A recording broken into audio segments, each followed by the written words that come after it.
Hello everyone, it's Shane Kanto, your Wasteland reviewer, and I'm here to review Good Fortune, and this is a new satire fantasy film from Aziz Ansari, who wrote, directed, and stars in this film as a well-meaning but rather inept angel named Gabriel, played by Keanu Reeves, meddles in the lives of a struggling gig worker, Ansari, and a wealthy venture capitalist, Seth Rogen.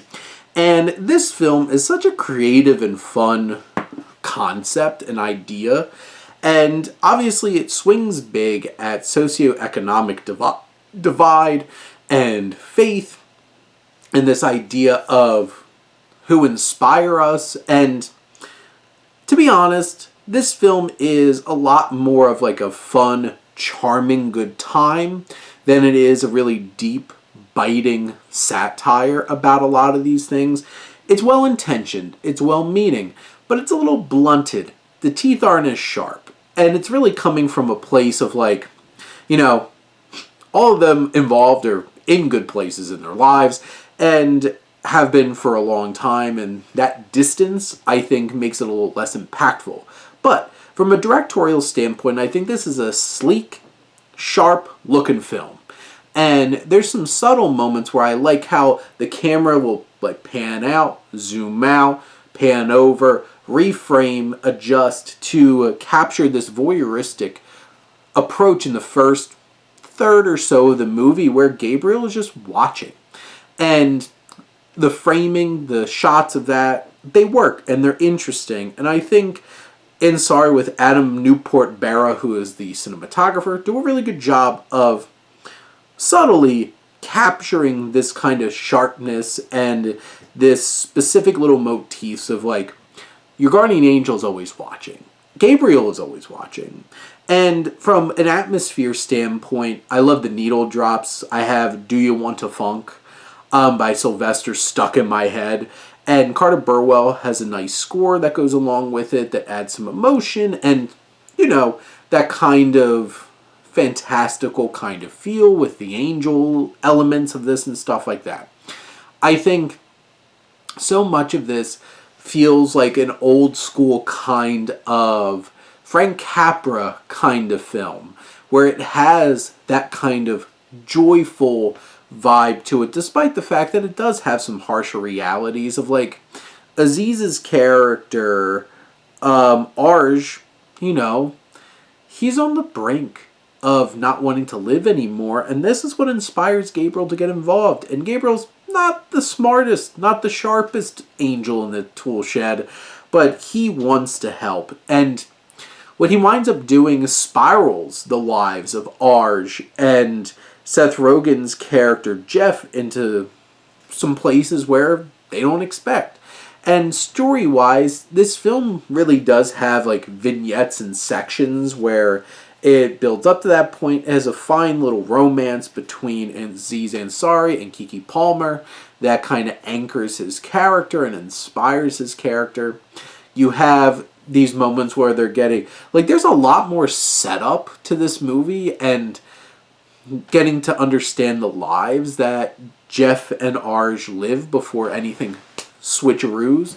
And even like the moments where you get to see Gabriel being forced to be human, and that journey that he goes on is so interesting. By far the most interesting character I think in the film is Gabriel, and he's a real standout of this, and him experiencing humanity for the first time is a lot of fun. This film has great humor. It's sharply funny, and really enjoy those elements of the film. The film, I think, struggles with how blunted and how surface level a lot of its commentary can be. It's like, oh yes, life is tough. No duh. For sure. It lacks that kind of sharper edge where this could have really went for it. But it's happier just being joyful and charming and, exploring these things and leaving us in those types of places. And it doesn't dig too deep. But it does have a good heart and soul to it, and I think Keanu Reeves is such a big part of that. His line delivery is great. He, with his facial expressions and his observation of just watching Gabriel observe, you feel so much. And his wide-eyed wonder about being a human and his own frustrations and challenges being a human, Keanu Reeves embodies that so well.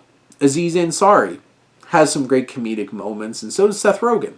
This film gives them a space to really work in their strength areas. Keke Palmer is so charismatic and really stands out, even if her character is more of an idea than a more fleshed out character.